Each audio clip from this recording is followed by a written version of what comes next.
అంటే అన్నమయ్యని మారుస్తారనేటువంటి ఒక వార్త, అన్నమయ్యని తగ్గించేస్తున్నారు, లేదా అన్నమయ్యని తొలగించేస్తారు, తమిళనాడులో బీజేపీ ఖతమైపోయింది అనేటువంటి ఒక చర్చ మొదలైంది. ఇప్పుడు అన్నామలై అధ్యక్షుడుగా ఎన్నికయ్యి 2 సంవత్సరాలు పూర్తయింది. ఇప్పుడు భారతీయ జనతా పార్టీ ఆర్గనైజేషనల్ ఎన్నికలు జరుగుతున్నాయి. అవును. ప్రతి రాష్ట్రంలో అధ్యక్షుడిని ఈ ఆర్గనైజేషనల్ ప్రాసెస్ పూర్తయిన తర్వాత ఎలక్షన్ ప్రాసెస్ మారుస్తారు. సో అన్నామలైనే కొనసాగించాలి అనేది ఎక్కడా లేదు. భారతీయ జనతా పార్టీలో నాకు తెలిసి 2 టర్ములకు మించి అధ్యక్షుడు ఉండడానికి లేదు. సో భారతీయ జనతా పార్టీ ఏం చేస్తుంది అంతర్గతంగా అనేది భారతీయ జనతా పార్టీ గురించి తెలిసిన వాళ్ళందరికీ తెలుసు. కేవలం కొన్ని ప్రయోజనాలు ఆశించే భారతీయ జనతా పార్టీ పని చేయదు. అన్నామలై అక్కడ గత కొంతకాలంగా అధ్యక్షుడు ఉన్న వేళ అన్నామలైని వేరే పనికి ఉపయోగించుకొని అక్కడ కొత్త అధ్యక్షుడిని తీసుకొచ్చే అధికారం భారతీయ జనతా పార్టీకి ఉంటుంది. దానికి రాజకీయ రంగు పులమడం అనేది భారతీయ జనతా పార్టీ మీద అవగాహన లేని వాళ్ళ యొక్క ఆరోపణ, విమర్శ. ఒకవేళ ఏఐడిఎంకే పొత్తు కోరుతూ అన్నామలై ఉంటే మాకు ఇబ్బంది ఉంటుంది, మీరు తప్పించండి అని కోరితే ఆ విషయాన్ని ఇంతవరకు ఏఐడిఎంకే స్పష్టంగా చెప్పలేదు.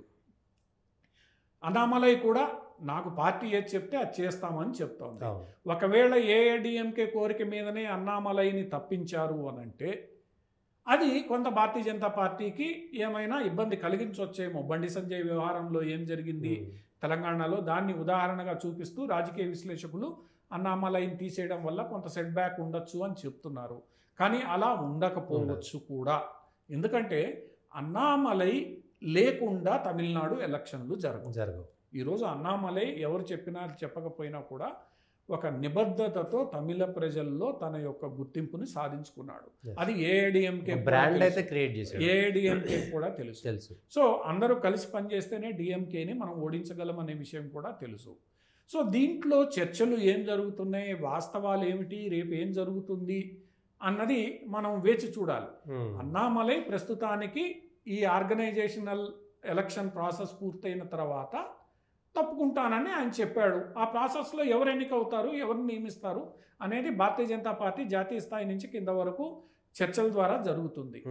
అన్నామలై ఏ రోల్ పోషిస్తాడు భవిష్యత్తులో, ఎటువంటి దీనికి, ఎందుకంటే భారతీయ జనతా పార్టీకి తన కార్యకర్తల్ని ఎక్కడ ఎలా వినియోగించుకోవాలి, ఎవరి సామర్థ్యతను ఏ పనికి వినియోగించుకోవాలి అని తెలిసినంతగా కాంగ్రెస్ పార్టీకి తెలియదు.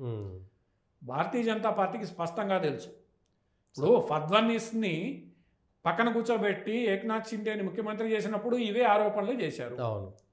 ఈరోజు ఏమైంది, ఫడ్నవీస్ ముఖ్యమంత్రి అయ్యాడు, అదే భారతీయ జనతా పార్టీ పట్టుబట్టి మరీ ముఖ్యమంత్రి చేసింది. సో రేపేం జరుగుతుంది, ఒక నిబద్ధత కలిగిన కార్యకర్తగా ఈరోజు నా పార్టీకి ఏంటి ప్రయోజనం, నేనేం లాభం చేకూరుస్తాననే రీతిలో భారతీయ జనతా పార్టీ నాయకులు వివరిస్తున్నారు తప్ప ఈరోజు నేను ముఖ్యమంత్రిని, రేపు డిప్యూటీ ముఖ్యమంత్రిని, ఎల్లుండి ఇంకోటి, ఇది భారతీయ జనతా పార్టీలో ఏ రోజు లేదు. పార్టీ ప్రయోజనాలకు అనుగుణంగా అన్నామలై నేను వివరిస్తానని ఆయన స్పష్టం చేశాడు. మరి ఏం జరుగుతుంది అనేది రాబోయే రోజుల్లో తేలుతుంది. అన్నామలైని పార్టీ వదులుకోదు. ఒక ఐపీఎస్ ఉద్యోగానికి వదిలి ఒక బ్రాండ్ని క్రియేట్ చేసుకున్న వ్యక్తిని పార్టీ అంత ఈజీగా వదులుకోదు, ఏ రోజు వదులుకోలేదు. ఎందుకంటే గట్టి మరి ఎటువంటి రోల్ ఆయనకి రేపు తమిళనాడులో ఉండబోతుంది, తమిళనాడులో ఉంటుందా? ఎందుకంటే బీజేపీ సౌత్ ఫోకస్ పెడుతున్న వేళ ఆయన రోల్, ఇప్పుడు అన్నామలై ఎవరు అనేది సౌత్ మొత్తం తెలుసు. కేవలం తమిళనాడుకి ఆయన పరిమితం కాలే, దక్షిణాది రాష్ట్రాలన్నింటినీ ఆకట్టుకోగలిగిన శక్తి కలిగిన వ్యక్తి. సో ఆయన్ని మరింత బలమైన రోల్కి తీసుకొని వెళ్ళి సౌత్ ఫోకస్లోకి తీసుకొచ్చే కార్యక్రమంలో చేస్తారా? చేసినప్పటికి కూడా ఆయన సొంత రాష్ట్రం రాజకీయాల్లో ఆయన ఉండకుండా పోయే అవకాశం ఉండదు కదా. ఖచ్చితంగా ఆయన పాత్ర పోషిస్తాడు, ప్రజల్లోకి వెళ్తాడు. భారతీయ జనతా పార్టీ ఎవరితో కూటమి జతగడుతుందో ఆ కూటమిని గెలిపించడానికి పనిచేస్తాడు. అది చివరగా ఆ కూటమి ఏంటి, ఆ కూటమి యొక్క వ్యూహానికి అనుగుణంగా ఆయన పనిచేస్తాడు. సో ఇక్కడ భారతీయ జనతా పార్టీలో అన్నీ ఉన్నాయి. బండి సంజయ్ వ్యవహారంతో పోలిస్తే ఒకటి, అదే ఫడ్నవీస్ వ్యవహారంతో పోలిస్తే ఇంకోటి. భారతీయ జనతా పార్టీలో ఏదైనా సాధ్యమే. బండి సంజయ్ తీసేసిన తర్వాత ఈరోజు బండి సంజయ్ గారి పరిస్థితి ఏంది, కేంద్ర మంత్రి, all India general secretary. So ఆయన ఏమి తగ్గలేదు ఆయన స్థాయి. ఈరోజు తెలంగాణలో ఆయన కీలకమైన పాత్రే పోషిస్తున్నాడు. అందువల్ల ఏంటంటే ఇదేదో తగ్గించారు, పెంచారు, ఇవన్నీ ఉత్త లెక్కలు తప్ప నిజంగా భారతీయ జనతా పార్టీకి తన కార్యకర్తని ఎలా ఉపయోగించుకోవాలో తెలుసు, ఎక్కడ ఉపయోగించుకోవాలో తెలుసు, ఏ రకంగా ఉపయోగించుకోవాలో కూడా తెలుసు.